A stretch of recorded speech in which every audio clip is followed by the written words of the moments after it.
La pluie tambourinait contre les baies vitrées de l'immeuble Westbrook & Associés, avec cette violence particulière aux averses parisiennes de novembre, et Julien Westbrook observait le déluge depuis le hall d'entrée, son costume sobre dissimulant une fortune que peu auraient pu imaginer. Il avait 28 ans, des épaules larges sculptées par des années de natation dans la piscine familiale de leur propriété à Neuilly, et ce regard sombre qui semblait constamment évaluer, calculer, mesurer la valeur des choses et des êtres. Pourtant, en cet instant précis, tandis qu'il patientait près des ascenseurs chromés qui menaient au bureau de l'entreprise fondée par son grand-père, Julien ne calculait rien. Il observait simplement la jeune femme qui venait de pénétrer dans le hall, trempée jusqu'aux os, ses cheveux châtains collés à ses joues et son imperméable beige transformé en éponge. Elle s'appelait Camille Dubois, il l'apprendrait plus tard, et elle portait sous son bras un portfolio gonflé par l'humidité, serré contre sa poitrine comme un trésor menacé par les éléments. Ses yeux verts balayèrent le hall luxueux avec cette expression particulière que Julien avait appris à reconnaître chez ceux qui pénétraient, pour la première fois dans l'univers feutré de Westbrook & Associés, ce mélange d'intimidation et de détermination farouche qui caractérise les jeunes loups affamés de réussite. Elle ne le remarqua pas immédiatement, trop occupée qu'elle était à extraire de son sac un mouchoir en papier détrempé, avec lequel elle tentait vainement d'éponger son visage ruisselant. Julien détourna les yeux, conscient qu'il ne devait pas la fixer ainsi, mais quelque chose dans la posture de cette jeune femme, dans sa manière de redresser les épaules, malgré son apparence pitoyable, avait éveillé sa curiosité. Il consulta sa montre, une Patek Philippe discrète héritée de son père, et constata qu'il lui restait 15 minutes avant le début de sa journée en tant que simple assistant administratif, cette mascarade qu'il s'était imposée pour comprendre enfin le fonctionnement réel de l'entreprise qu'il dirigerait bientôt officiellement. L'idée lui était venue 3 mois auparavant, lors d'un dîner insupportable organisé par sa mère dans leur hôtel particulier du 16e arrondissement. Marguerite Westbrook avait réuni autour de la table d'acajou les actionnaires principaux de l'entreprise, ces hommes et ces femmes aux tempes grisonnantes qui dissertaient sur la stratégie commerciale avec cette assurance que confère une vie entière passée dans les hautes sphères du capitalisme. Julien les avait écoutés parler des employés comme de simples variables d'ajustement, de ressources humaines interchangeables, et une nausée sourde l'avait envahi. Combien d'entre eux connaissaient réellement le nom de leur secrétaire, les préoccupations de leurs subalternes, la réalité quotidienne de ceux qui faisaient tourner la machine? Aussi avait-il élaboré ce plan avec la complicité réticente de sa mère et du directeur des ressources humaines, Maurice Lenoir, un homme discret qui avait servi la famille pendant 30 ans. Julien Westbrook disparaîtrait pendant 6 mois, officiellement en voyage d'études au Japon pour analyser les méthodes de management asiatique. À sa place, un certain Julien Moreau, diplômé d'une université de province, ferait son entrée dans l'entreprise comme simple assistant administratif au service marketing. Personne, hormis Maurice et Marguerite, ne connaîtrait sa véritable identité. Il porterait des costumes achetés chez Zara plutôt que chez son tailleur habituel, prendrait les transports en commun, déjeunerait à la cantine collective plutôt qu'au restaurant gastronomique du dernier étage réservé aux cadres supérieurs. La jeune femme trempée s'approcha enfin de la réception, et Julien l'observa du coin de l'œil tandis qu'elle s'adressait à l'hôtesse d'accueil, Sylvie, une quadragénaire élégante, qui incarnait à la perfection l'image de marque de Westbrook & Associés. « Bonjour, je suis Camille Dubois. J'ai rendez-vous à 9h avec monsieur Arnaud du service marketing pour présenter mon portfolio. Je suis en retard, je sais.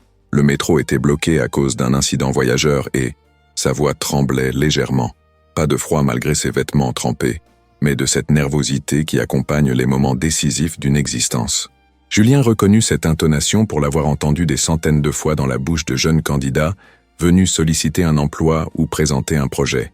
Sylvie consulta son écran d'ordinateur avec cette lenteur calculée qui établissait immédiatement la hiérarchie entre celle qui contrôlait l'accès et celle qui le sollicitait. « Mademoiselle Dubois, en effet, votre rendez-vous était prévu à 9h. Il est actuellement 9h20.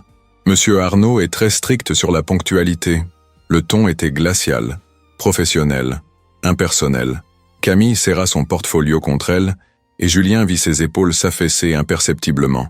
Il connaissait Arnaud, un homme compétent mais implacable, qui considérait le retard comme une insulte personnelle, peu importèrent les circonstances.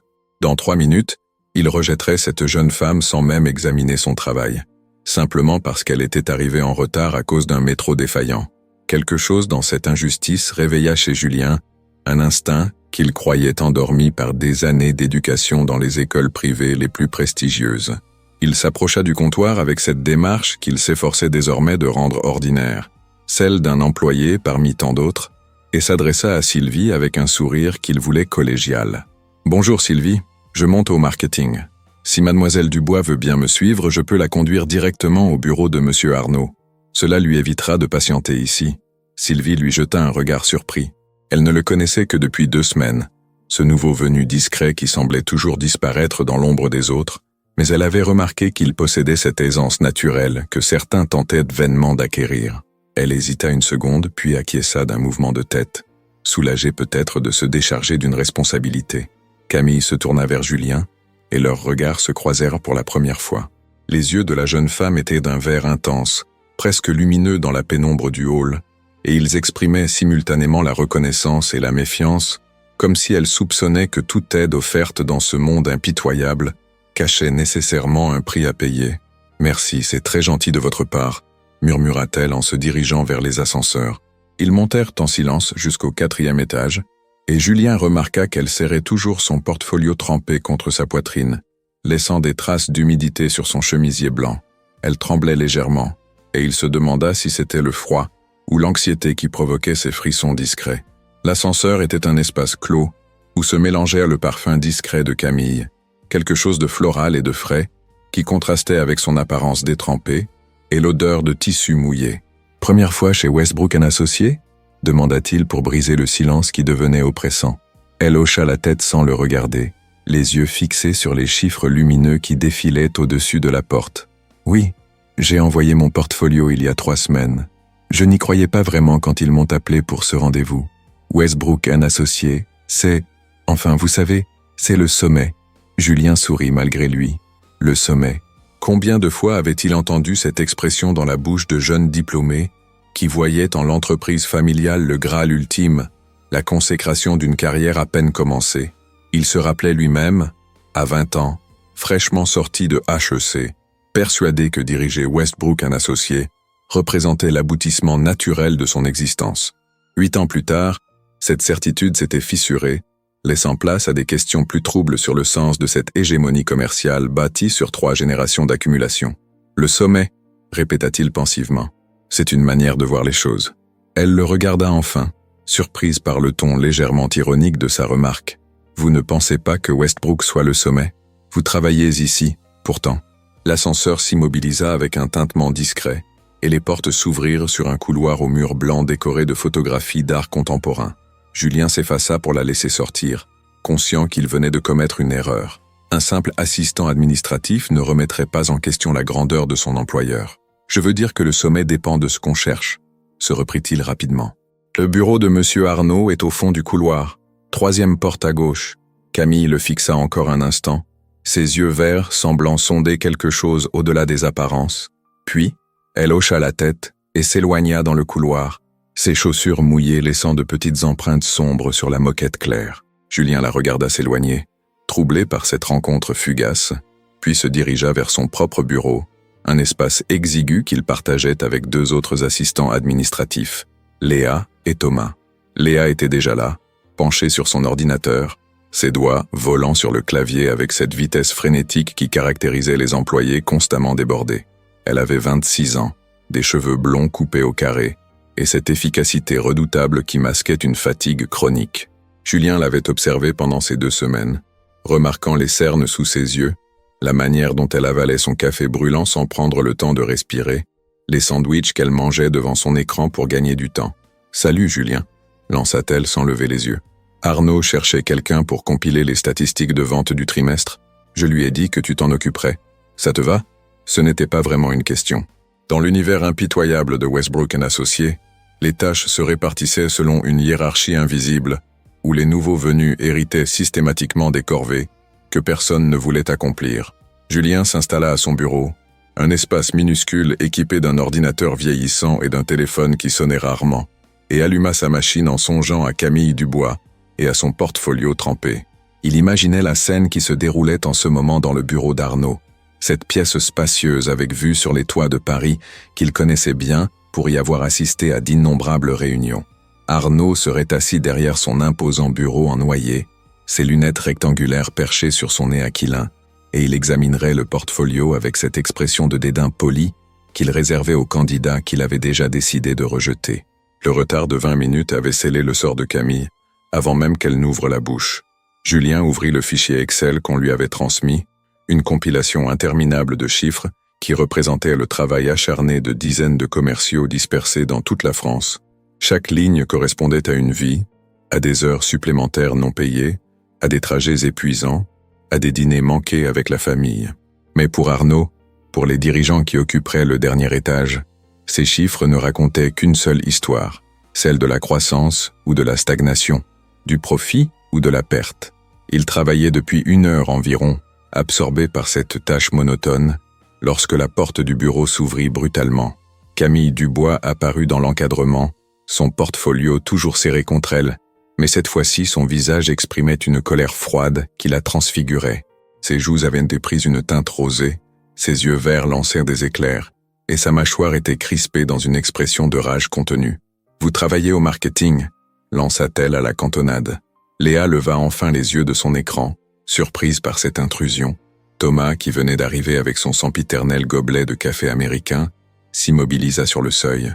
Julien se tourna lentement vers Camille, devinant déjà ce qui s'était passé. « Oui », répondit-il calmement. « Que puis-je faire pour vous ?» Camille le fixa avec une intensité troublante, et il vit ses lèvres trembler légèrement, comme si elle hésitait entre l'explosion et les larmes. « Votre monsieur Arnaud », articula-t-elle avec difficulté, « ne m'a même pas laissé ouvrir mon portfolio. Il m'a expliqué pendant 5 minutes interminables que la ponctualité était le premier critère de sélection chez Westbrook & Associés et que mon retard démontrait un manque de professionnalisme rédhibitoire. Peu importe que le métro soit bloqué, peu importe que j'ai couru sous la pluie depuis Nation jusqu'ici, peu importe que j'ai travaillé pendant 3 mois sur ces créations. » Sa voix se brisa légèrement sur les derniers mots, et Julien sentit une rage sourde monter en lui. Il connaissait Arnaud, ses principes rigides, son incapacité à concevoir que le monde réel ne fonctionnait pas selon les règles édictées dans les manuels de management. Mais il connaissait aussi les limites de son propre rôle, ce déguisement d'assistant administratif qui l'empêchait d'intervenir comme il l'aurait fait en tant que Julien Westbrook. « Je suis désolé », murmura-t-il, conscient de l'insuffisance de ses mots. Camille eut un rire amer qui résonna étrangement dans le petit bureau encombré. « Désolé. Tout le monde est désolé, n'est-ce pas? Mais personne ne fait rien. C'est comme ça que fonctionne le monde. Apparemment, les puissants établissent des règles arbitraires et les autres courbent l'échine en s'excusant. » Elle se détourna brusquement, comme si rester une seconde de plus dans cet espace confiné risquait de la faire exploser, puis s'arrêta sur le seuil et se retourna vers Julien. Leurs regards se croisèrent à nouveau, et il lut dans ses yeux verts une détermination farouche qui le fascina. « Vous savez ce qui est drôle ?» reprit-elle d'une voix plus calme mais chargée d'ironie. « J'ai étudié votre entreprise pendant des semaines. J'ai analysé vos campagnes marketing, votre positionnement, votre cible, et vous savez ce que j'ai découvert ? Que Westbrook & Associés est une machine parfaitement huilée, brillante en surface, mais complètement déconnectée de la réalité humaine. Vous vendez du rêve, mais vous traitez les gens comme des numéros. » Léa étouffa un hoquet de surprise, et Thomas faillit renverser son café. On ne critiquait pas Westbrook & Associés dans ses propres murs, surtout pas devant des employés qui pouvaient rapporter ses propos. Mais Camille semblait s'en moquer éperdument, libérée par la rage et la déception. « Merci quand même de m'avoir accompagné, » ajouta-t-elle en fixant Julien. « Au moins, vous avez eu un geste humain. C'est rare ici, apparemment. » Elle disparut dans le couloir, et le silence retomba sur le bureau, comme un couvercle. Léa et Thomas échangèrent un regard entendu, ce genre de regard qui signifie que cette histoire ferait le tour des couloirs avant la fin de la matinée. Julien resta immobile, les mains posées sur son clavier, l'esprit en tumulte. Il avait rencontré des centaines de personnes dans sa vie, des businessmen aguerris, des héritières sophistiquées, des artistes reconnus. Mais aucun n'avait osé exprimer avec une telle franchise ce qu'il ressentait lui-même confusément depuis des mois, cette impression que l'entreprise familiale était devenue une entité désincarnée, une machine à broyer les êtres au nom de l'efficacité et du profit. « Elle est folle », murmura Thomas en s'installant à son bureau. « Critiquer Westbrook comme ça, en plein cœur des bureaux. Elle ne travaillera jamais dans cette industrie. » Léa hocha la tête sans commenter, déjà replongée dans ses tâches interminables. Mais Julien ne pouvait pas se concentrer sur ses fichiers Excel. L'image de Camille Dubois, trempée et furieuse, ses yeux verts lançant des éclairs, s'était imprimée dans son esprit avec une netteté troublante. Il prit une décision impulsive, le genre de décision qui aurait fait froncer les sourcils de sa mère et de tous les conseillers prudents qui gravitaient autour de la famille. Il se leva, ignorant le regard interrogateur de Léa, et sortit du bureau. Il devait rattraper Camille avant qu'elle ne quitte l'immeuble, avant qu'elle ne disparaisse dans l'anonymat de Paris avec son portfolio trempé et ses rêves piétinés. Il dévala les escaliers, préférant éviter l'ascenseur trop lent, et déboucha dans le hall au moment précis où Camille franchissait les portes vitrées. La pluie avait redoublé d'intensité, transformant la rue en rivière tumultueuse.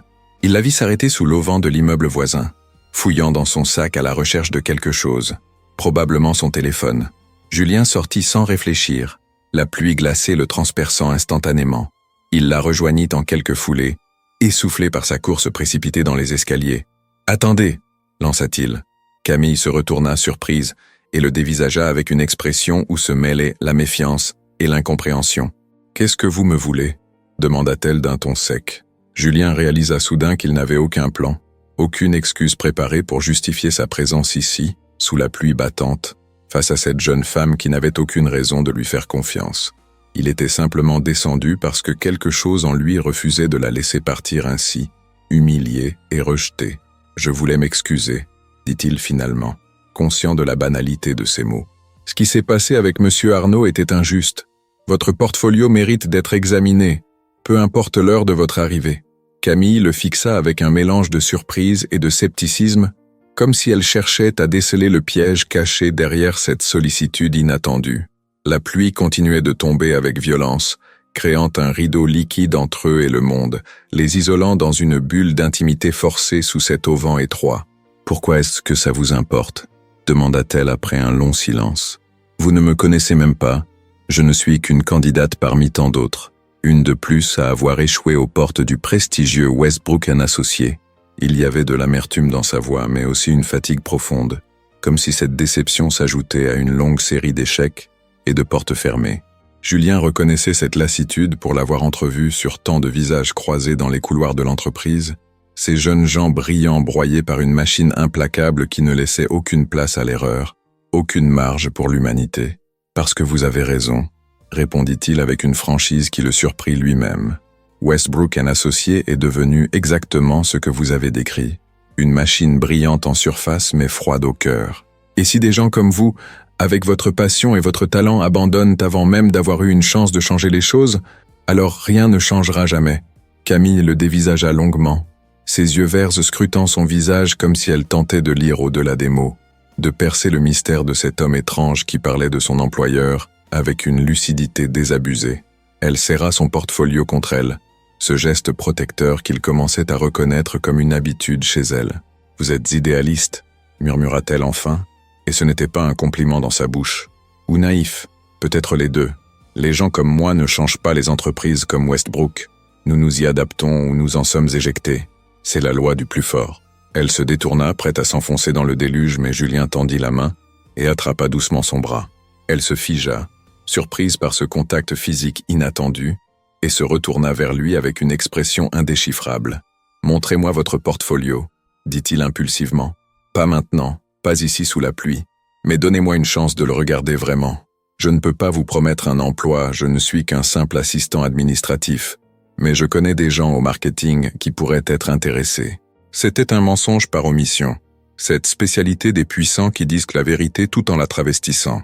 Il était effectivement un assistant administratif, temporairement du moins, et il connaissait effectivement des gens au marketing, puisqu'il possédait l'entreprise tout entière.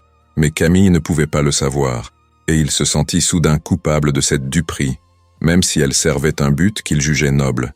Camille hésita visiblement, partagé entre l'espoir et la méfiance. Ses doigts se crispèrent sur son portfolio, et Julien vit passer dans ses yeux toute une gamme d'émotions contradictoires, le désir de saisir cette opportunité luttant contre la peur d'être à nouveau déçu, humilié, rejeté. « Pourquoi feriez-vous ça ?» demanda-t-elle d'une voix plus douce, presque fragile. « Qu'est-ce que vous y gagnez ?» C'était une question légitime, le genre de question que se posent ceux qui ont appris à leurs dépens, que rien n'est jamais gratuit, que chaque geste de générosité cache une dette à rembourser.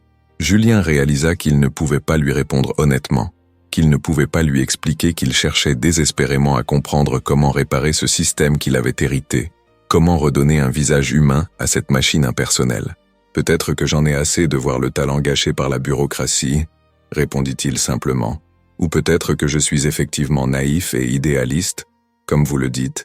Est-ce que ça change quelque chose ?» Un sourire fugace traversa le visage de Camille, le premier sourire qu'il lui voyait, et il fut frappé par la manière dont cette expression transformait ses traits, adoucissait les angles durs creusés par la colère et la déception. « D'accord, » dit-elle après un silence qui sembla s'étirer indéfiniment. « Mais pas ici, pas maintenant. Je dois rentrer chez moi, me sécher, me calmer. Donnez-moi votre numéro, je vous contacterai. » Julien sortit son téléphone de sa poche, un modèle sobre qu'il avait acheté exprès pour cette mascarade, loin du dernier iPhone qu'il utilisait habituellement.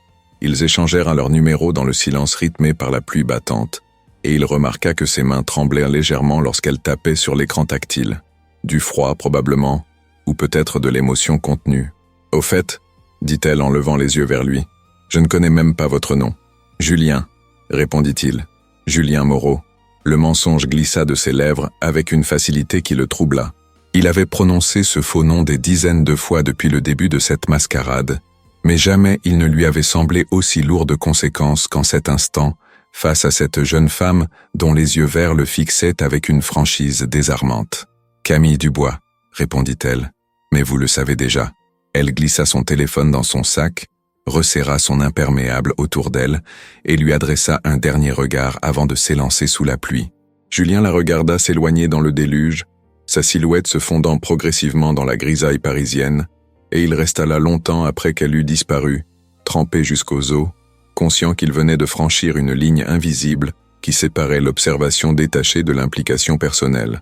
Lorsqu'il remonta au bureau, Léa et Thomas levèrent les yeux de leurs écrans avec une curiosité mal dissimulée. Son costume bon marché dégoulinait sur la moquette, ses cheveux noirs étaient plaqués sur son front, et il devait offrir un spectacle assez pathétique. Mais il s'en moquait éperdument. « Tout va bien ?» demanda Léa avec une sollicitude qui semblait sincère. Julien hocha la tête en s'installant à son bureau, ignorant les regards interrogateurs. Il ralluma son ordinateur et tenta de se concentrer sur les statistiques de vente, mais son esprit refusait de se fixer sur ces colonnes de chiffres. Il pensait à Camille, à son portfolio trempé, à ses yeux verts lançant des éclairs, à cette manière qu'elle avait de dire tout haut ce que tant d'autres pensaient tout bas. Le reste de la journée s'écoula dans une monotonie brumeuse, ponctuée par les sonneries de téléphone, les conversations feutrées des collègues, le cliquetis incessant des claviers. À 18h, alors que Léa rassemblait ses affaires avec cette hâte caractéristique de ceux qui ont une vie en dehors du bureau, Julien reçut un message sur son téléphone. « C'est Camille. J'ai réfléchi. Si votre offre tient toujours, je serai d'accord pour vous montrer mon portfolio. Demain soir, 19h, au café Le Balto près de Bastille. » Il relut le message plusieurs fois, analysant chaque mot, cherchant à déchiffrer le ton derrière ces phrases neutres. Elle avait écrit « Si votre offre tient toujours », comme si elle s'attendait à ce qu'il se rétracte maintenant qu'il avait eu le temps de réfléchir à froid. Elle ne le connaissait pas, ne savait pas que Julien Westbrook, quelles que soient ses nombreuses failles, tenait toujours parole. « Ça me va parfaitement », répondit-il simplement. « À demain. » Cette nuit-là, dans son appartement de Neuilly, Julien dormit mal. Il habitait encore l'hôtel particulier familial, occupant l'aile ouest rénovée selon ses goûts minimalistes, loin du faste oppressant des pièces de réception où sa mère recevait régulièrement le tout Paris. Sa chambre était vaste, sobre, meublée avec cette élégance discrète qui coûtait une fortune tout en paraissant simple. Par la fenêtre, il apercevait le jardin à la française éclairé par des spots discrets, les haies taillées avec une précision géométrique, la fontaine de marbre qui murmurait dans l'obscurité. Il resta longtemps allongé dans son lit king size, les yeux fixés sur le plafond orné de moulures, pensant à Camille qui dormait quelque part dans Paris, probablement dans un studio minuscule de banlieue où elle devait compter chaque euro. Cette disparité entre leurs existences le frappait avec une force renouvelée, cette injustice fondamentale d'un monde où certains naissaient avec toutes les portes ouvertes, tandis que d'autres devaient se battre pour entrevoir une fissure. Le lendemain s'écoula avec une lenteur exaspérante. Arnaud le convoqua dans son bureau vers 11h pour lui confier une tâche supplémentaire, l'analyse comparative des performances commerciales avec leurs principaux concurrents. Julien accepta sans broncher, jouant son rôle d'assistant dévoué, mais il observait Arnaud avec un regard nouveau, se demandant si cet homme avait conscience du nombre de talents qu'il avait probablement écartés au fil des années à cause de sa rigidité bureaucratique. À 18h30, il quitta discrètement le bureau, ignorant les regards surpris de Léa, qui restait systématiquement jusqu'à 20h. Il prit le métro à Concorde, s'enfonçant dans les entrailles de Paris au milieu de la foule compacte des travailleurs épuisés. Cette expérience quotidienne des transports en commun, qu'il découvrait pour la première fois de sa vie à 28 ans, le fascinait et le révoltait simultanément. Comment acceptait-on de passer 2 heures par jour compressé contre des inconnus, respirant un air vicié, pour gagner un salaire à peine suffisant? Le café Le Balto était un établissement typique du Paris populaire, avec son zinc patiné, ses banquettes en moleskine rouge, ses miroirs publicitaires vantant des apéritifs désuets. Julien arriva avec 10 minutes d'avance et s'installa à une table près de la fenêtre, commandant un verre de vin rouge qu'il ne but pas. Il regardait les passants déambuler sur le boulevard, emmitouflés dans leurs manteaux d'hiver, et il se sentait étrangement nerveux, comme un adolescent avant un premier rendez-vous. Camille apparut exactement à 19h, ponctuelle cette fois-ci, et Julien fut frappé par sa transformation. Elle avait troqué ses vêtements trempés de la veille contre une robe simple mais élégante, d'un bleu marine qui rehaussait le vert de ses yeux. Ses cheveux châtains étaient rassemblés en un chignon lâche qui dégageait son cou gracile, et elle portait un peu de maquillage qui adoucissait ses traits sans les masquer. Elle était belle, réalisa-t-il avec un trouble qu'il n'avait pas anticipé, d'une beauté naturelle qui n'avait rien à voir avec l'élégance sophistiquée des femmes qu'il fréquentait habituellement dans son milieu. « Bonsoir », dit-elle en s'installant face à lui, posant son portfolio sur la banquette à côté d'elle. « Bonsoir. Vous voulez boire quelque chose ?» Elle commanda un thé, et ils restèrent un moment en silence, gênés par la nouveauté de cette situation.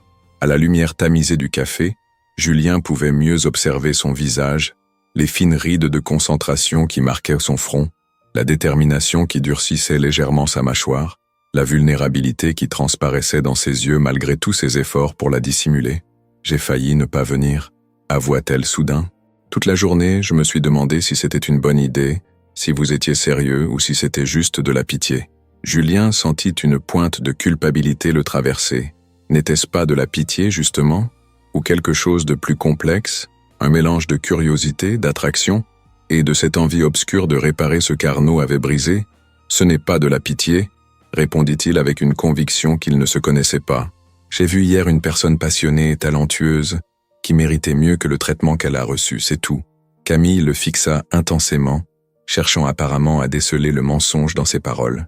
Puis elle hocha lentement la tête, comme si elle décidait de lui accorder le bénéfice du doute, et attrapa son portfolio. D'accord, alors regardons ce pourquoi je me bats depuis des mois. Elle ouvrit le portfolio avec des gestes précautionneux, presque rituels, et Julien comprit immédiatement que ce qu'il contenait représentait bien plus que de simples créations graphiques. C'était une partie d'elle-même, son âme mise à nu, ses espoirs matérialisés sur du papier glacé.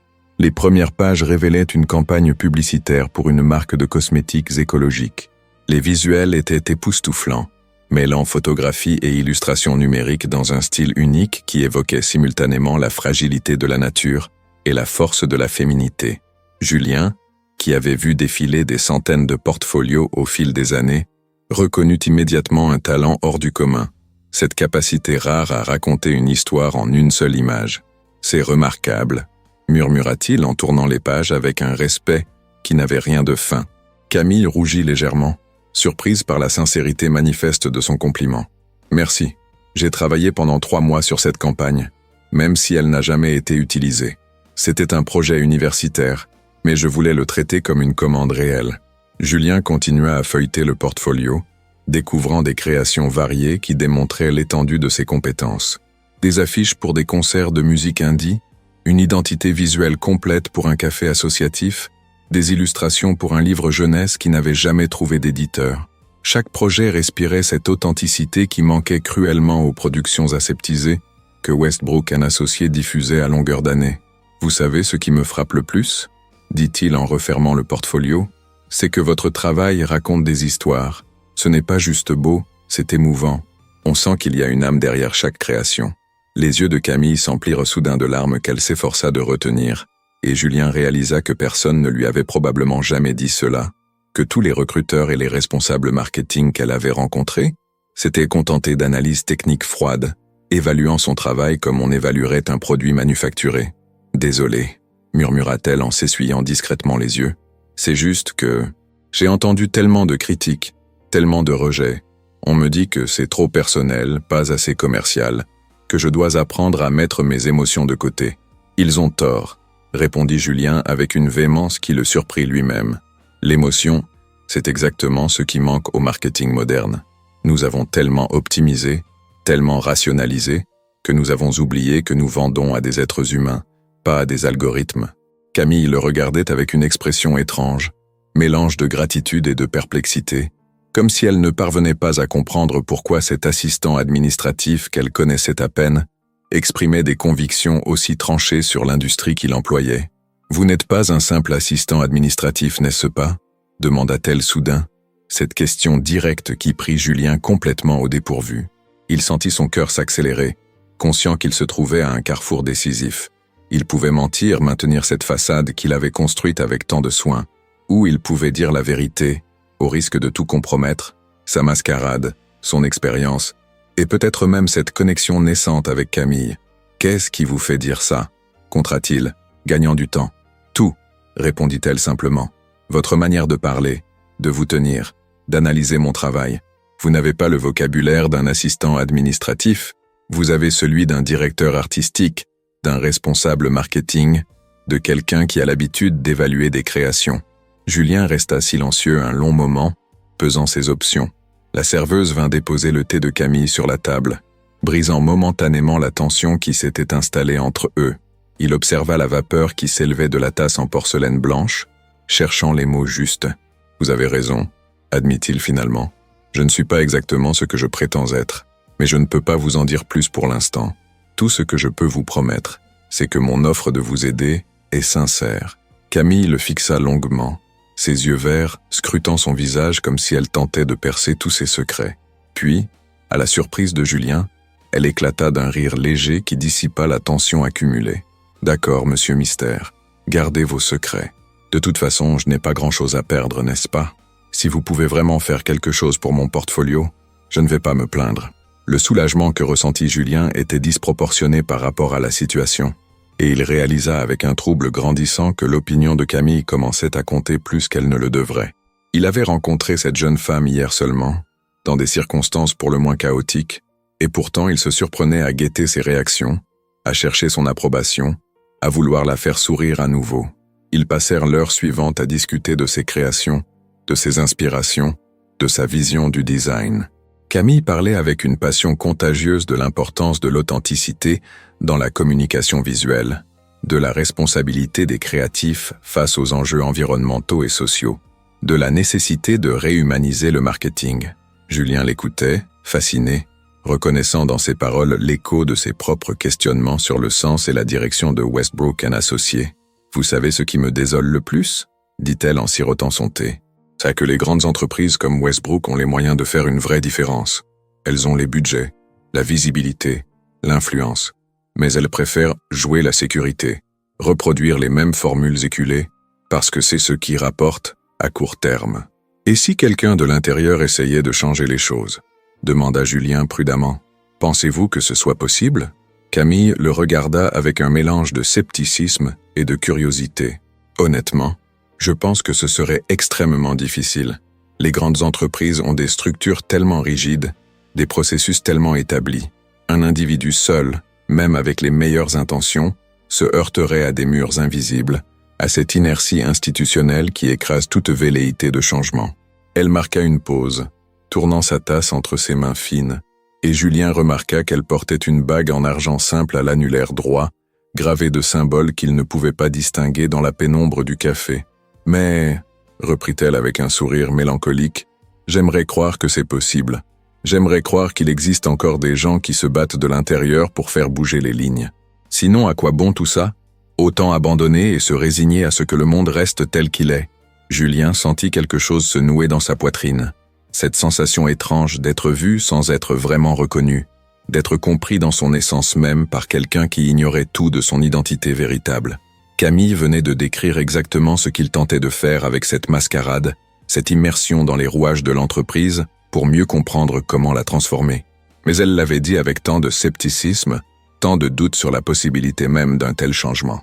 Et si je vous disais que je connais quelqu'un qui pourrait présenter votre portfolio directement au directeur créatif de Westbrook, lança-t-il impulsivement, franchissant encore une ligne invisible.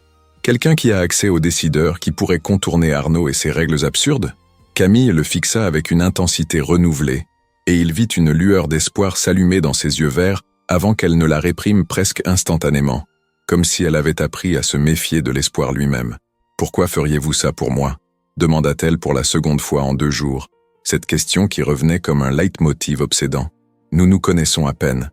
Vous ne me devez rien. » C'était vrai, bien sûr. Il ne lui devait rien selon les règles froides du monde dans lequel il évoluait, ce monde où chaque geste s'accompagnait d'un calcul, où chaque faveur s'inscrivait dans un grand livre de dettes à rembourser. Mais quelque chose en Camille avait réveillé chez lui un instinct qu'il croyait étouffé par des années d'éducation dans les écoles d'élite. Cette envie simple de faire le bien, sans attendre de contrepartie. « Peut-être que je crois en votre talent, » répondit-il simplement. « Et peut-être que je pense que Westbrook & Associés a besoin de gens comme vous pour redevenir ce qu'elle aurait toujours dû être. » Camille resta silencieuse un long moment, le regardant avec cette expression indéchiffrable qui le troublait tant. Autour d'eux, le café s'était rempli progressivement de clients qui discutaient avec animation, créant ce brouhaha caractéristique des soirées parisiennes. Un couple d'étudiants débattait de philosophie à la table voisine, un homme seul lisait Le Monde en sirotant un cognac au comptoir, la serveuse slalomait entre les tables avec une aisance née de l'habitude. « D'accord », dit-elle finalement, sa voix à peine audible dans le vacarme ambiant, mais à une condition. « Laquelle ? Que vous me disiez la vérité sur qui vous êtes vraiment. Pas maintenant. Je comprends que vous ayez vos raisons de garder le secret.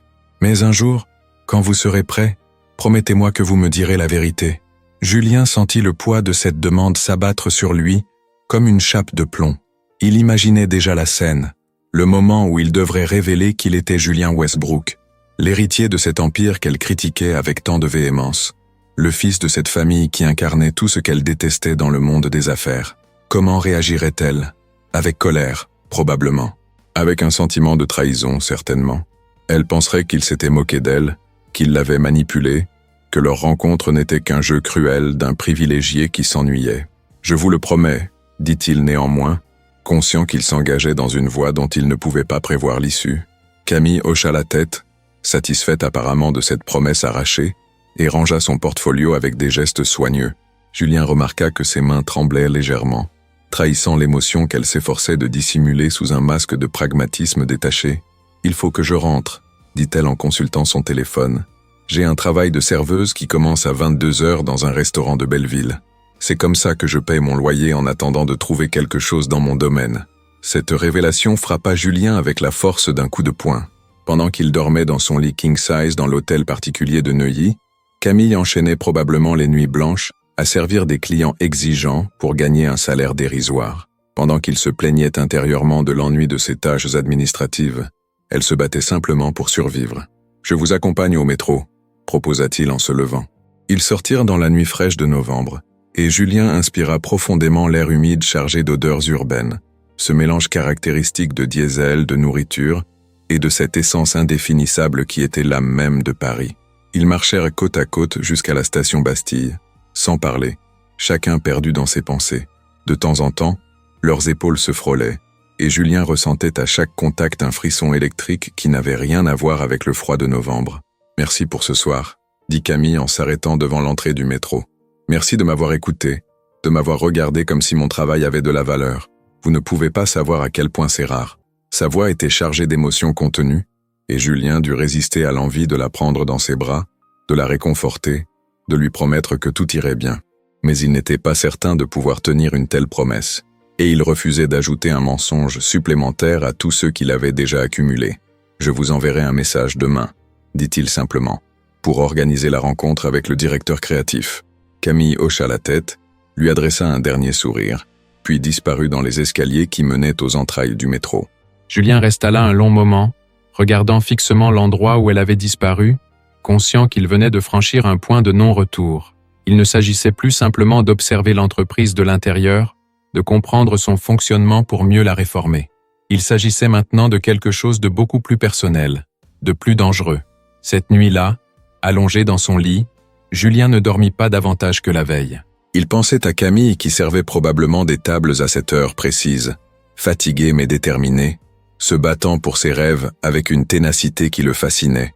Il pensait aussi à la promesse qu'il lui avait faite, cette promesse de lui révéler un jour sa véritable identité, et à l'explosion inévitable qui suivrait cette révélation. Le lendemain matin, il arriva au bureau plus tôt que d'habitude, profitant du calme précédant l'arrivée des autres employés pour élaborer son plan. Il devait organiser une rencontre entre Camille et Sophie Mercier, la directrice créative de Westbrook & Associés, sans éveiller les soupçons. Sophie était une femme brillante qu'il connaissait depuis l'enfance. Elle avait été l'amie de sa sœur aînée décédée dans un accident de voiture 5 ans auparavant. Il pouvait compter sur sa discrétion et, il l'espérait, sur sa complicité. Il lui envoya un message sur WhatsApp utilisant son véritable téléphone qu'il gardait caché dans un tiroir fermé à clé de son bureau. « Sophie, j'ai besoin de ton aide. Peux-tu recevoir une jeune créative douée que j'ai repérée? Elle s'appelle Camille Dubois. Arnaud l'a jetée hier à cause d'un retard. Regarde son travail, s'il te plaît. Fais-le pour moi. » La réponse arriva quelques minutes plus tard. « Julien, tu es rentré du Japon? Personne ne m'a prévenu. Bien sûr que je vais la recevoir. Envoie-moi son portfolio et ses coordonnées. Mais j'exige des explications sur cette mystérieuse absence. » Julien sourit malgré lui. Sophie le connaissait trop bien pour être dupe de cette histoire de voyage d'études au Japon. Il tapa rapidement une réponse évasive, promettant de tout lui expliquer bientôt, puis prit des photos du portfolio de Camille, qu'il lui envoya immédiatement. Il savait que Sophie saurait reconnaître le talent quand elle le verrait, et que Camille aurait enfin la chance qu'elle méritait. La matinée s'écoula dans une succession de tâches administratives abrutissantes. Arnaud lui avait confié la mission de réorganiser l'archivage de 3 années de rapports commerciaux, un travail fastidieux, qui aurait probablement pu être automatisé, mais qui servait essentiellement à occuper les assistants administratifs et à leur rappeler leur place dans la hiérarchie. Julien s'en acquittait mécaniquement, l'esprit ailleurs, guettant la réponse de Sophie. À midi, alors qu'il s'apprêtait à descendre à la cantine collective, son téléphone vibra. C'était Sophie. « Julien, ce travail est exceptionnel. Vraiment exceptionnel. J'ai un projet parfait pour elle. Dis-lui de me contacter le plus vite possible. Et toi, viens dîner à la maison ce week-end. Tu as intérêt à avoir une bonne explication pour toute cette histoire. » Le soulagement et l'excitation qui envahirent Julien étaient si intenses qu'il dut s'asseoir quelques instants pour reprendre son souffle. Il sortit son autre téléphone, celui de Julien Moreau, et envoya un message à Camille. « J'ai parlé à Sophie Mercier, la directrice créative. Elle a vu votre portfolio et elle veut vous rencontrer. Elle a un projet pour vous. Contactez-la dès que possible. » Il attendit la réponse avec une impatience qui le surprit lui-même, consultant son téléphone toutes les 30 secondes comme un adolescent épris. La réponse arriva une demi-heure plus tard, pendant qu'il faisait la queue à la cantine avec son plateau en plastique chargé d'un plat du jour quelconque. « Quoi? Vous êtes sérieux? Sophie Mercier? Là, Sophie Mercier? Comment avez-vous fait ça ?» Julien sourit en lisant ces lignes ponctuées de points d'exclamation et de majuscules, imaginant l'expression de Camille, son incrédulité mêlée d'espoir fou. Il répondit simplement « Je vous avais dit que je connaissais des gens. Maintenant, allez la voir et montrez-lui ce que vous savez faire. » Le reste de la journée passa dans une sorte de brouillard euphorique.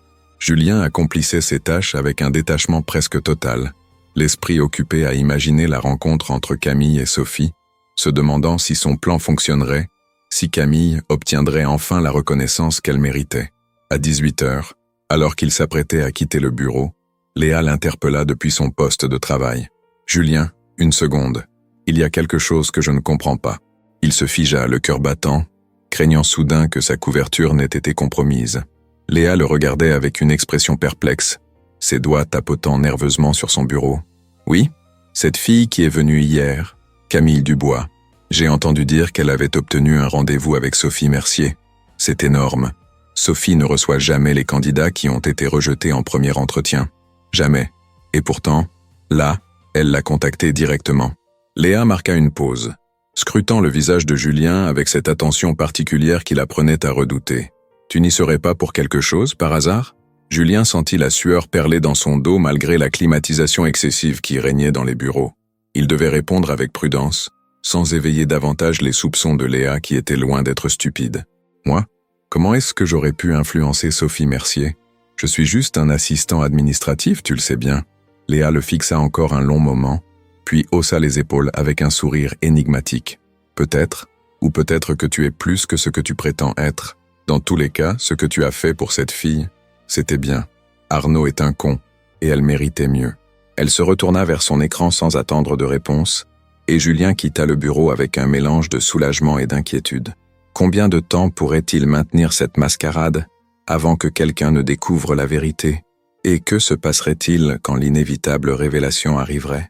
Le vendredi suivant, Julien se rendit au dîner chez Sophie comme convenu. Elle habitait un loft spacieux dans le Marais, décoré avec ce goût impeccable qui caractérisait tout ce qu'elle touchait.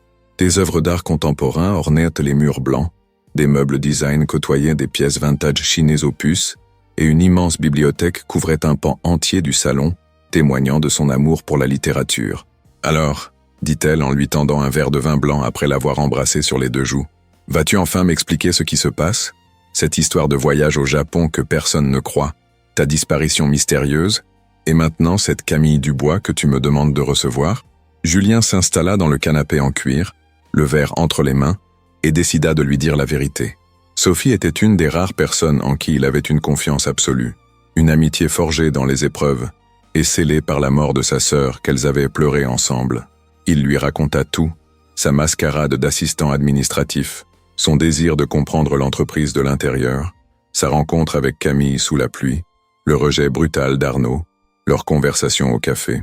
Sophie l'écouta sans l'interrompre, ses yeux noisettes fixés sur lui avec cette intensité qu'elle réservait aux moments importants. « Tu es tombé amoureux d'elle », dit-elle simplement quand il eut terminé son récit.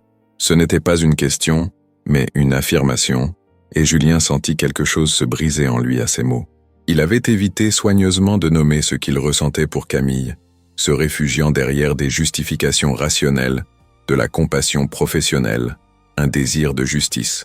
Mais Sophie, avec sa lucidité implacable, venait de mettre le doigt sur la vérité qu'il refusait d'admettre. « C'est ridicule », protesta-t-il faiblement. « Je la connais à peine. Ça fait 1 semaine. Et alors, l'amour ne connaît pas de calendrier. Tu penses que j'ai attendu 6 mois avant de tomber amoureuse de Marc? Ça a pris exactement 3 conversations et un regard. » Sophie but une gorgée de vin, son regard se perdant momentanément dans des souvenirs lointains. Marc était mort 2 ans auparavant d'un cancer foudroyant, la laissant veuve à 35 ans. Julien savait qu'elle ne s'était jamais vraiment remise de cette perte, que son travail acharné chez Westbrook n'était qu'une manière de fuir le vide laissé par l'absence. « Le problème, reprit Sophie en le fixant à nouveau, c'est que tu lui as menti sur ton identité, et quand elle découvrira qui tu es vraiment, elle aura toutes les raisons de te détester. »« Je sais, » murmura Julien, « mais je ne peux pas révéler ma véritable identité maintenant. Pas avant d'avoir terminé cette expérience. Pas avant d'avoir compris comment transformer l'entreprise. Et si elle découvre la vérité avant que tu ne sois prêt à la lui dire, si quelqu'un lui révèle que Julien Moreau n'existe pas, que l'assistant administratif qui l'a aidé est en réalité Julien Westbrook, l'héritier milliardaire, c'était le cauchemar qui hantait Julien depuis leur première rencontre, ce scénario catastrophe où tout exploserait avant qu'il n'ait eu le temps de poser les fondations d'une vérité acceptable. « Je prendrai ce risque », dit-il finalement, conscient de l'absurdité de cette déclaration, parce que l'alternative serait de renoncer, de retourner à ma vie d'avant, de diriger Westbrook & Associés comme mon père et mon grand-père l'ont fait, sans jamais vraiment comprendre ce que vivent les gens qui font tourner la machine. Sophie hocha lentement la tête, un sourire triste traversant son visage. « Tu es exactement comme ta sœur, tu sais. Elle aussi voulait changer le monde, refusait d'accepter les injustices, se battait contre les conventions, et regarde où ça l'a mené. » Le silence tomba entre eux, lourd de cette absence qui ne se comblait jamais vraiment. La sœur de Julien, Élise, était morte à 26 ans en rentrant d'une manifestation pour le climat, percutée par un conducteur ivre sur le périphérique. Elle incarnait tout ce que la famille Westbrook n'était pas censée être, une héritière rebelle qui donnait la moitié de sa fortune aux associations caritatives et passait ses week-ends dans des camps de réfugiés, plutôt que dans les soirées mondaines. « Elle est morte en essayant de faire ce qui était juste », murmura Julien. « Je préfère ça que de vivre sans jamais avoir essayé. » Sophie se leva et vint s'asseoir à côté de lui, posant sa tête sur son épaule dans un geste d'affection fraternelle. « Alors fais-le. Mais sois prudent, et quoi qu'il arrive avec Camille, souviens-toi qu'elle mérite la vérité. Pas dans 6 mois, pas quand ce sera confortable pour toi. Bientôt, avant qu'elle ne s'attache trop, avant que le mensonge ne devienne trop gros pour être pardonné. Le lundi suivant, Julien arriva au bureau avec une nervosité inhabituelle. Sophie devait recevoir Camille à 10h, et il savait qu'il ne pourrait pas se concentrer sur quoi que ce soit avant d'avoir des nouvelles. Il s'installa à son bureau, feignant de travailler sur ses fichiers Excel interminables, mais son esprit était ailleurs, imaginant 100 scénarios différents de cette rencontre cruciale. À 11h30, son téléphone vibra. C'était un message de Camille, un simple mot suivi de 3 points d'exclamation. « Embauché !» Julien sentit son cœur bondir dans sa poitrine, un sourire incontrôlable s'épanouissant sur son visage. Léa leva les yeux de son écran, surprise par cette soudaine transformation. « Des bonnes nouvelles ?» demanda-t-elle avec curiosité. « Un ami qui vient d'obtenir un emploi », répondit Julien évasivement, conscient du regard scrutateur de Léa. Son téléphone vibra à nouveau. Cette fois, c'était un message beaucoup plus long. « Je ne sais pas comment vous l'avez fait, mais Sophie Mercier m'a offert un CDD de 6 mois comme designer junior dans son équipe. Elle a dit que mon travail était exactement ce qu'ils cherchaient pour renouveler leur approche créative. Je commence lundi prochain. Je peux enfin démissionner de mon job de serveuse. Je peux enfin respirer. Merci Julien. Merci infiniment. Je ne l'oublierai jamais. » Julien relut plusieurs fois ce message, touché par l'émotion palpable qui transparaissait dans chaque phrase.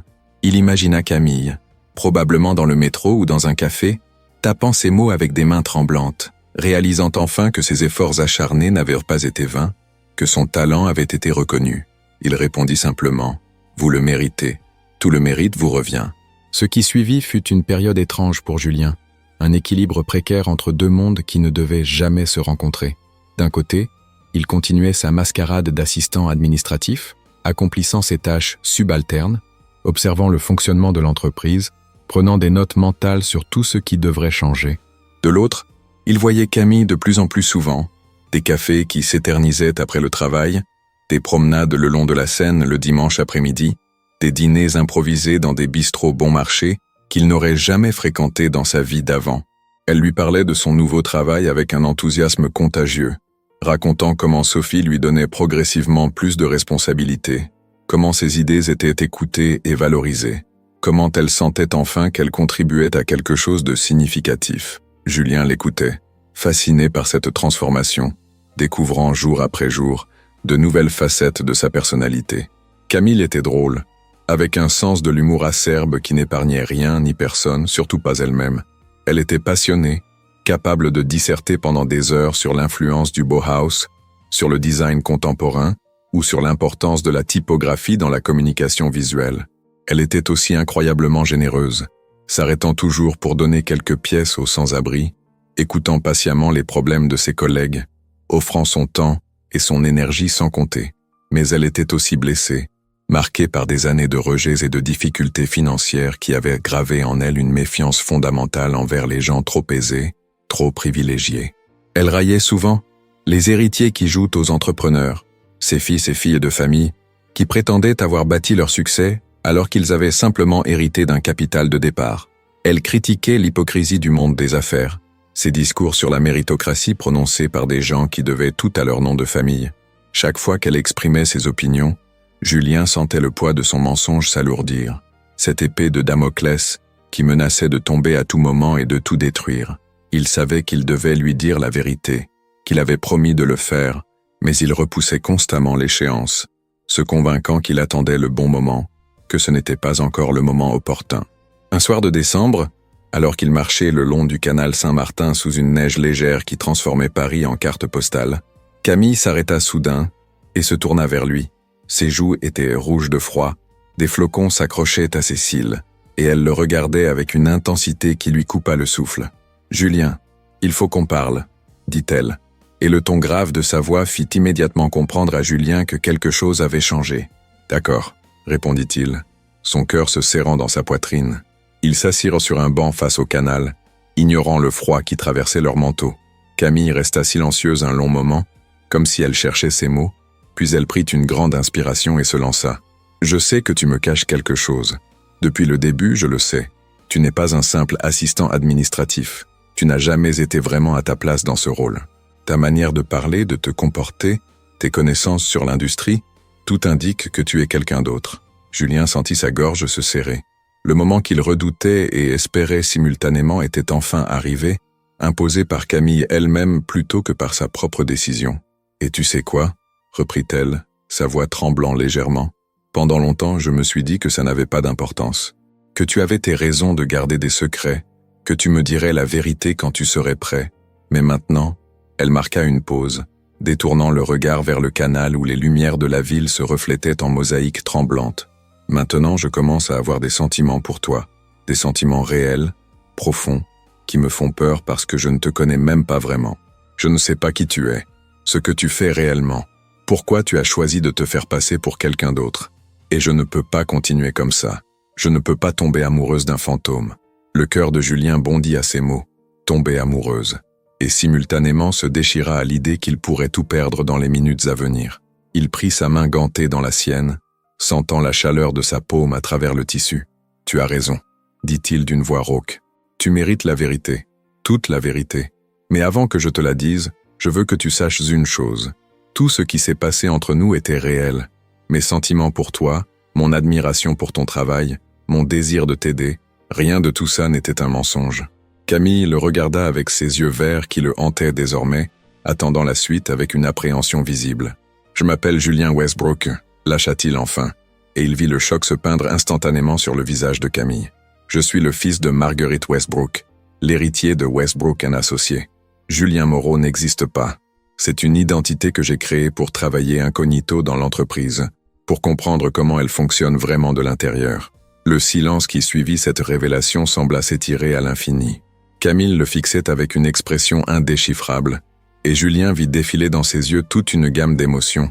Le choc, l'incrédulité, puis progressivement la colère, froide et dévastatrice. « Westbrook », répéta-t-elle d'une voix blanche. « Tu es un Westbrook, l'héritier de l'Empire que j'ai critiqué devant toi des dizaines de fois, le fils de famille que je méprise par principe. » Elle retira brusquement sa main, se levant du banc comme si le contact physique avec lui était devenu insupportable. Julien se leva aussi, tentant de maintenir un semblant de connexion, mais elle recula d'un pas, puis d'un autre. « Pendant tout ce temps, » continua-t-elle, sa voix montant progressivement, « tu m'as laissé railler les héritiers, critiquer ta famille, dénoncer tout ce que représente Westbrook & Associés, et tu n'as rien dit. Tu m'as regardé me ridiculiser sans jamais me corriger. Ce n'est pas comme ça, » protesta Julien. « Je voulais te dire la vérité, mais... » « Mais quoi ?» l'interrompit-elle, et il y avait maintenant des larmes dans ses yeux, des larmes de rage et de douleur mêlées. Mais c'était amusant de voir la petite designer fauchée critiquer ton empire sans savoir qu'elle parlait au prince lui-même. Non, Julien sentit sa propre colère monter, pas contre Camille mais contre lui-même, contre sa lâcheté, contre cette situation qu'il avait créée de toutes pièces. « Je ne t'ai pas dit la vérité parce que j'avais peur. Peur que tu me juges sur mon nom plutôt que sur qui je suis vraiment. Peur que tu refuses de me connaître si tu savais d'où je venais. Et tu avais raison d'avoir peur, » répliqua Camille, sa voix se brisant sur les derniers mots. « Parce que si tu m'avais dit la vérité dès le début, je ne t'aurais jamais laissé entrer dans ma vie. Je ne t'aurais jamais fait confiance. Et je n'aurais certainement jamais... » Elle s'interrompit, incapable de terminer sa phrase. Mais Julien savait ce qu'elle allait dire. Elle n'aurait jamais commencé à tomber amoureuse de lui. Et maintenant, elle se sentait trahie, manipulée, comme si leur moment ensemble n'avait été qu'une farce élaborée. « Camille, écoute-moi, » supplia-t-il, s'avançant vers elle. « Oui, j'ai menti sur mon identité. Oui, j'aurais dû te dire la vérité plus tôt. Mais tout le reste était vrai. Mes sentiments pour toi sont réels. Mon admiration pour ton talent est sincère. Mon désir de changer Westbrook & Associés vient du cœur. »« Comment est-ce que je peux te croire ?» demanda-t-elle, et cette question contenait toute la douleur du monde. « Comment est-ce que je peux croire un seul mot de ce que tu dis, quand tout ce que tu m'as montré jusqu'ici était un mensonge ?» Julien n'avait pas de réponse à cette question. Il resta là, impuissant, regardant Camille essuyer rageusement ses larmes avec le dos de sa main gantée. La neige continuait de tomber autour d'eux, créant une bulle d'intimité cruelle dans laquelle se jouait la fin de quelque chose qui avait à peine eu le temps de commencer. « J'ai besoin de temps », dit finalement Camille, d'une voix plus calme, mais toujours chargée d'émotion. « J'ai besoin de réfléchir à tout ça, de comprendre ce qui était réel et ce qui était une illusion. Ne me contacte pas. Ne viens pas me voir. Laisse-moi respirer. Et ton travail ? Demanda Julien, soudain paniqué à l'idée qu'elle pourrait démissionner, que son mensonge pourrait détruire non seulement leur relation naissante, mais aussi sa carrière. Un rire amer échappa à Camille. Mon travail, bien sûr. Tu t'inquiètes de savoir si je vais continuer à travailler dans ton entreprise. Rassure-toi, je ne vais pas démissionner. Je refuse de laisser tes mensonges détruire l'opportunité pour laquelle je me suis battu pendant des années. Mais je ne veux pas te voir. Plus maintenant. Peut-être plus jamais. Elle se détourna et s'éloigna rapidement le long du canal, sa silhouette se fondant progressivement dans la neige tombante. Julien resta figé sur place, incapable de la suivre, conscient qu'insister ne ferait qu'aggraver les choses. Il la regarda disparaître, sentant quelque chose se briser irrémédiablement en lui. Les semaines qui suivirent furent parmi les plus difficiles de l'existence de Julien. Il mit fin à sa mascarade d'assistant administratif, révélant sa véritable identité à Léa, Thomas et au reste de l'équipe qui l'accueillit avec un mélange de surprise, de respect craintif et, dans certains cas, de ressentiment. Il commença officiellement à assumer ses fonctions de futur directeur général, participant aux réunions stratégiques, prenant des décisions importantes, mettant en œuvre les changements qu'il avait identifiés pendant son immersion. Mais rien de tout cela n'avait plus d'importance. Il accomplissait ses tâches mécaniquement, proposait des réformes audacieuses, bousculait les habitudes établies, mais son cœur n'y était pas. Il pensait constamment à Camille, se demandant ce qu'elle faisait, si elle pensait à lui, si elle lui pardonnerait un jour. Sophie lui donnait des nouvelles sporadiques, lui disant que Camille excellait dans son travail, qu'elle était devenue un élément indispensable de l'équipe créative, que ses idées révolutionnaient leur approche du design. Mais elle refusait catégoriquement de parler de Julien, changeant de sujet dès que son nom était mentionné. « Elle a besoin de temps », répétait Sophie avec une patience infinie. « Tu lui as menti pendant des mois. Tu ne peux pas t'attendre à ce qu'elle te pardonne en quelques semaines. » 3 mois passèrent ainsi. 3 mois pendant lesquels Julien se jeta corps et âme dans la transformation de Westbrook & Associés. Il augmenta les salaires des employés les moins payés, instaurant un salaire minimum bien supérieur au SMIC. Il mit en place des horaires flexibles et la possibilité de télétravail. Il créa un fonds pour soutenir les jeunes créatifs issus de milieux défavorisés. Il révolutionna les processus de recrutement, éliminant les critères arbitraires comme la ponctualité obsessionnelle qu'Arnaud avait imposée. Et lentement, très lentement, l'entreprise commença à changer. L'atmosphère dans les bureaux devint moins oppressante. Les employés semblaient moins épuisés, moins cyniques. Des talents nouveaux affluèrent, attirés par cette réputation naissante d'une entreprise qui traitait enfin ses employés comme des êtres humains plutôt que comme des ressources exploitables. Mais malgré ses succès, Julien se sentait vide. Il avait transformé l'entreprise, réalisé ce qu'il s'était fixé comme objectif, mais à quel prix ? Il avait perdu la seule personne qu'il avait regardée pour ce qu'il était vraiment, qu'il avait défié, inspiré, fait rêver à un monde meilleur. Un soir de mars, alors que les premiers bourgeons commençaient à éclore sur les arbres du jardin familial, Sophie l'appela. « Elle veut te voir », dit-elle sans préambule. « Demain, 19h, au même café où vous vous êtes rencontrés la première fois, le Balto près de Bastille. » Le cœur de Julien bondit dans sa poitrine, un mélange d'espoir et de terreur l'envahissant simultanément. Elle a dit quelque chose sur ses intentions? Non, elle a juste dit qu'elle était prête à parler. Le reste dépendra de vous deux. Cette nuit-là, Julien ne dormit pas une seconde. Il répéta mentalement 100 fois ce qu'il voulait dire à Camille, cherchant les mots justes pour exprimer ses regrets, son amour, son désir de recommencer sur des bases honnêtes. Mais aucune phrase ne semblait suffisante pour réparer le mal qu'il avait causé.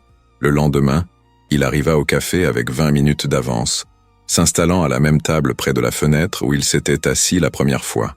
Son cœur battait si fort qu'il avait l'impression que tout le café pouvait l'entendre. Il commanda un verre de vin qu'il ne toucha pas, ses yeux fixés sur l'entrée, guettant l'apparition de Camille. Elle arriva exactement à 19h, toujours aussi ponctuelle, et Julien sentit sa gorge se serrer en la voyant. Elle était encore plus belle que dans ses souvenirs, vêtue d'une robe printanière qui révélait qu'elle avait repris du poids, que les cernes sous ses yeux avaient disparu, qu'elle respirait enfin sans le poids constant de l'inquiétude financière.